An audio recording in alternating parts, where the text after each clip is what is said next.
So, we've discussed two GCP products that provide the compute infrastructure for application.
Compute engine and Kubernetes engine.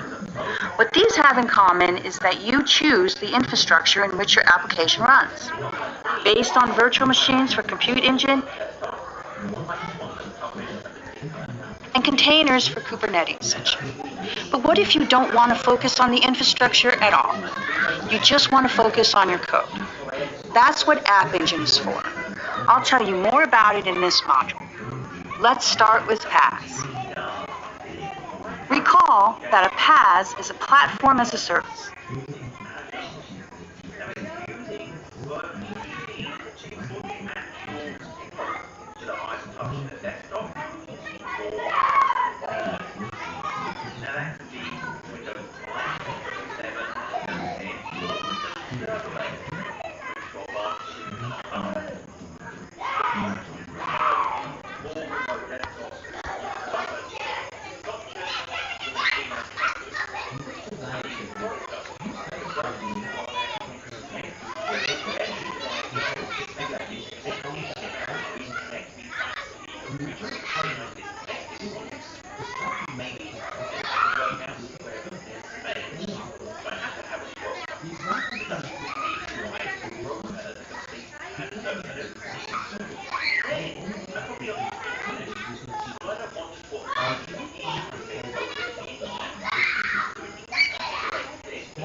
The App Engine platform manages the hardware and networking infrastructure required to run your code.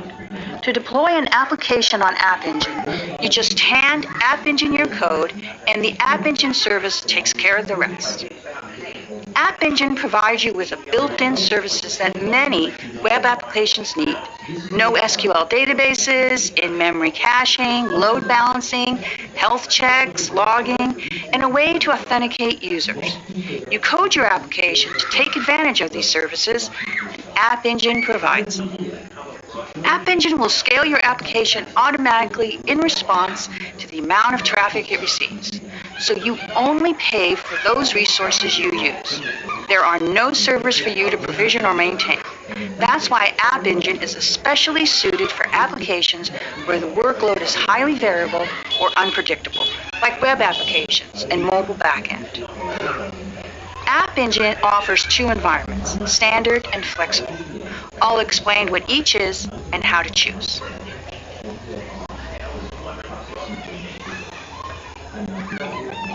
Of the two App Engine environments, standard is the simpler. It offers a simpler deployment experience than the flexible environment and fine-grained autoscale. Like the standard environment, it also offers a free daily usage quota for the use of some services. What's distinctive about the standard environment, though, is that low utilization applications might be able to run at no charge. Google provides App Engine software development kits in several languages so that you can test your application locally before you upload it to the real App Engine service. The SDKs also provide simple commands for deployment. Now, you may be wondering, what does my code actually run on? I mean, what exactly is the executable binary? App Engine's term for this kind of binary is the runtime.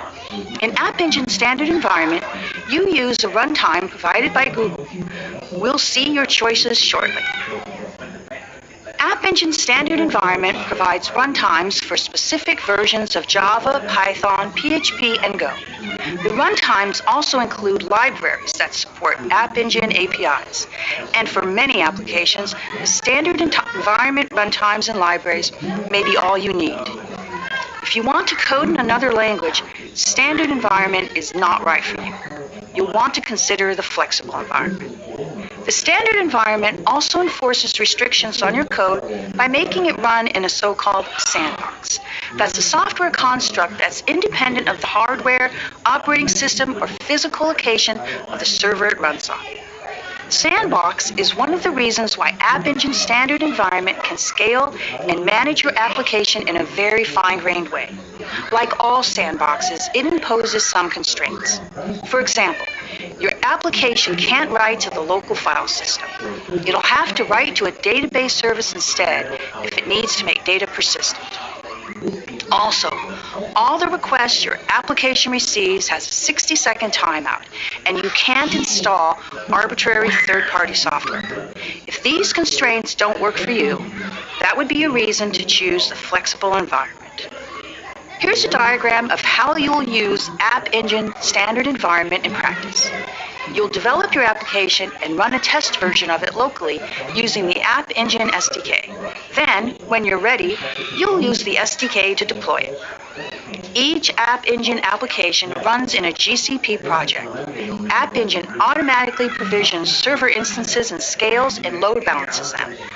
Meanwhile, your application can make calls to a variety of services using dedicated APIs. Here are a few examples. A NoSQL data store to make data persistent, caching of that data using memcache, searching, logging, user login, and the ability to launch actions not triggered by direct user requests, like task queues and a task scheduler. Suppose you've decided that the restrictions of App Engine standard environment sandbox model don't work for you, but you still want to take advantage of the benefits of App Engine. That's what App Engine flexible environment is for. Instead of the sandbox, App Engine flexible environment lets you specify the container your App Engine runs in. Yes, containers. Your application runs inside Docker containers on Google Compute Engine virtual machines, VMs. App Engine manages these Compute Engine machines for you.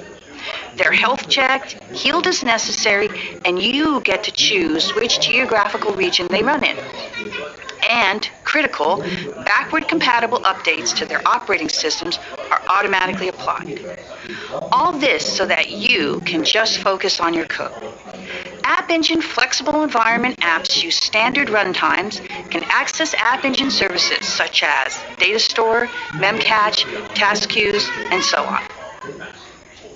Here's a side-by-side comparison of standard and flexible.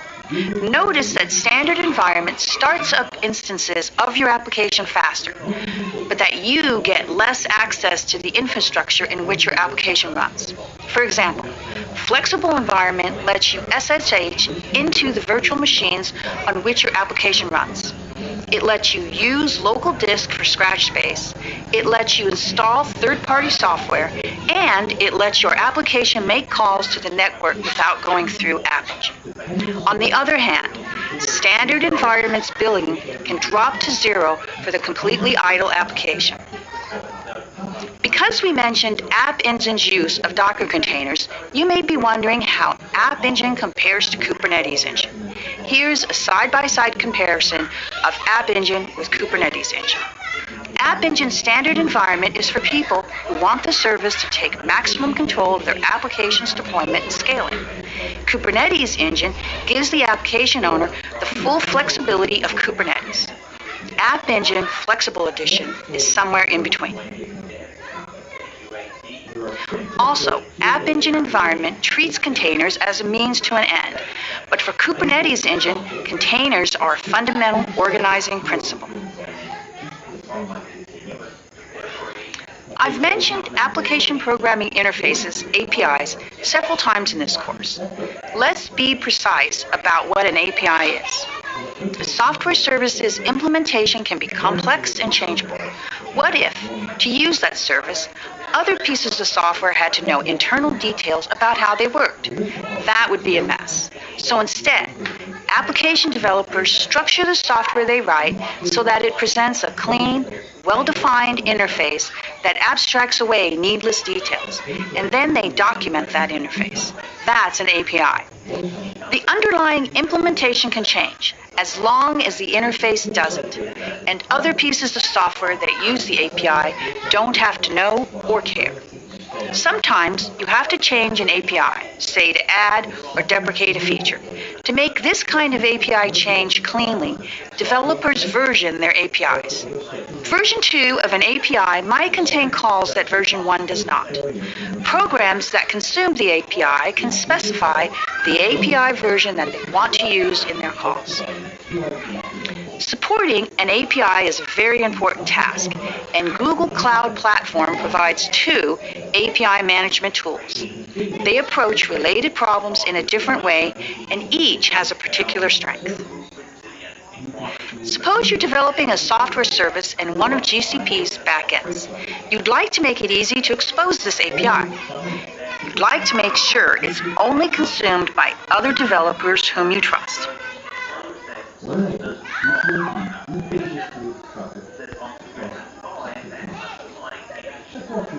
You'd like an easy way to monitor and log its use. You'd like for the API to have a single, coherent way for it to know which end user is making the call. That's when you use cloud endpoints. It implements these capabilities and more using an easy-to-deploy proxy in front of your software service. And it provides an API console to wrap up those capabilities in an easy-to-manage interface. Cloud Endpoints supports applications running in GCP's compute platforms, in your choice of languages and your choice of client technologies. Apache Edge is also a platform for developing and managing API proxies. It has a different orientation, though. It has a focus on business problems like rate limiting, quotas, and analytics. Many users of Apache Edge are providing a software service to other companies, and those features come in handy. Because of the back-end services for Apache Edge need not be in GCP, engineers often use it when they are taking apart a legacy application. Instead of replacing a monolithic application in one risky move, they can instead use Apache Edge to peel off its services one by one, standing up microservices to implement each in turn, until the legacy application can be finally retired.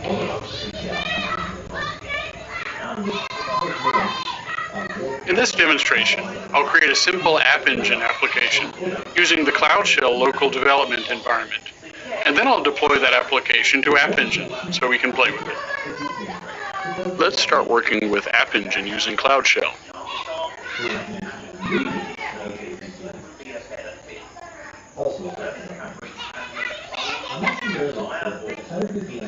I'll start by cloning the source code for a simple App Engine application from GitHub.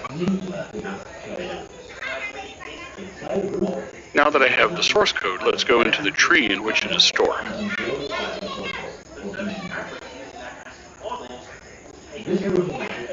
Let's examine the file app.yaml. This file specifies the configuration of the application. The app.yaml file specifies the runtime for this application, as well as handlers and required libraries. Handlers are the URLs on which it responds. Let's run the application locally here in Cloud Shell, using the built-in App Engine development environment.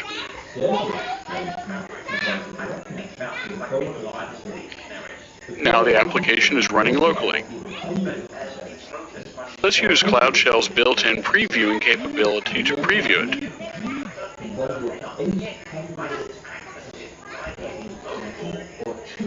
Here's a local instance of our application. It appears to work. Recall that the application is running locally here in Cloud Shell. We can confirm that by going to the App Engine dashboard. In the Products and Services menu, we scroll down to App Engine and choose Dashboard. Notice that no applications are deployed. Let's return to Cloud Shell now. We will press Control-C to abort the development server. Now we're ready to deploy our application to the real App Engine service. We're prompted for the region. We'll choose the one that's geographically close to us.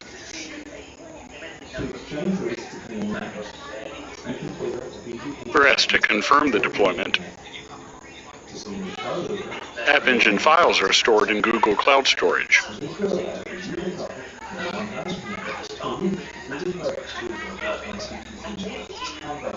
Now let's go back to the App Engine dashboard.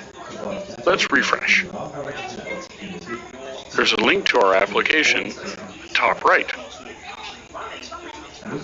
This is the deployed version of the application. When we're done with this application, we can disable it using the App Engine console. We scroll down to Settings and click Disable Application. We're asked to confirm the application's ID.